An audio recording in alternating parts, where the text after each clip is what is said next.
आणि आता बातमी आहे त्या मुख्यमंत्र्यांनी शिवसेनेला दिलेल्या एका मोठ्या धक्क्यासंदर्भातली एक मोठा निर्णय त्या संदर्भात परिवहन मंत्री प्रताप सरनाईकांचा रिक्षा टॅक्सी चालकांच्या मराठीबाबतचा निर्णय हा मुख्यमंत्री देवेंद्र फडणवीसांनी फिरवला। मुख्यमंत्र्यांनी मराठी शिकण्यासाठी रिक्षा टॅक्सी चालकांना 1 वर्षाची मुदतवाढ दिली।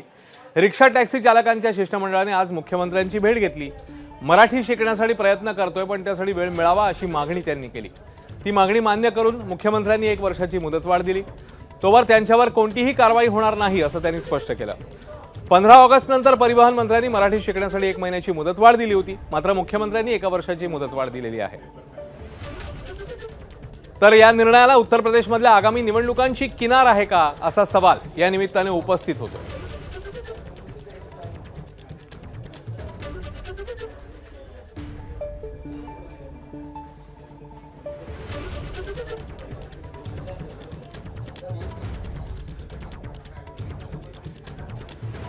काही वेळापूर्वीच मुख्यमंत्र्यांनी या संदर्भातली घोषणा केलेली आहे आणि त्यामुळे या निर्णयामुळे आता अमराठी चालकांना दिलासा मिळत असतानाच शिंदेंच्या शिवसेनेसाठी मात्र एक मोठा धक्का म्हणून याकडे पाहिलं जात आहे।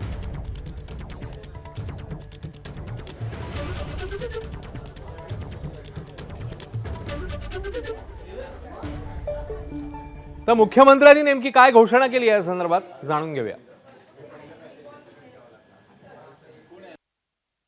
वेगवेगळ्या वयातले हे जे काही टॅक्सी चालक रिक्षा चालक आहेत यांना इतक्या कमी वेळामध्ये जुजबी मराठी शिकता येईल हे काही योग्य नाही, शक्य नाही आणि म्हणून आम्हाला वेळ वाढवून द्यावी अशा प्रकारची मागणी त्यांनी केली। त्यांनी 1 वर्षाची मुदतवाढ मागितलेली आहे। मी आज हा निर्णय केलेला आहे की 1 वर्षाची मुदतवाढ याला देण्यात येईल। कोणतीही कारवाई दरम्यानच्या काळात केली जाणार नाही। तर मुख्यमंत्र्यांच्या या निर्णयानंतर उपमुख्यमंत्री एकनाथ शिंदे आणि परिवहन मंत्री प्रताप सरनाईक काय म्हणतात नेमकं, त्यांनी काय प्रतिक्रिया दिली आहे बघूया। 1,60,000 लोकांनी जे पुढाकार घेऊन मराठी भाषा शिकण्याचं काम केलं त्यांचं पण मी त्यांनाही धन्यवाद देतो। आणि त्यामध्ये आज मुख्यमंत्री महोदयांनी त्या बऱ्याचशा लोकांच्या मागणी लक्षात घेऊन त्याला मुदतवाढ दिलेली आहे। यामध्ये मी आपल्याला एवढंच सांगेन की मराठी भाषा तिचा प्रचार आणि प्रसार अन्य भाषिकांमध्ये देखील मोठ्या प्रमाणावर होतोय याचं समाधान आहे। माननीय मुख्यमंत्री हे आमच्या महायुतीचे सर्वोच्च नेते आहेत, राज्याचे मुख्यमंत्री आहेत।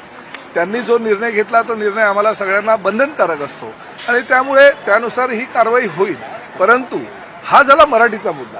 मराठीच्या विषयावर माननीय मुख्यमंत्र्यांनी 1 वर्षाची मुदतवाढ दिलेली आहे। आम्ही त्या पद्धतीनं कारवाई आमच्या आरटीओच्या डिपार्टमेंटच्या माध्यमातून करू। परंतु मुदतवाढ दिली म्हणजे सगळं काही संपलं असं नाही, त्यांना मराठी हे शिकावंच लागेल।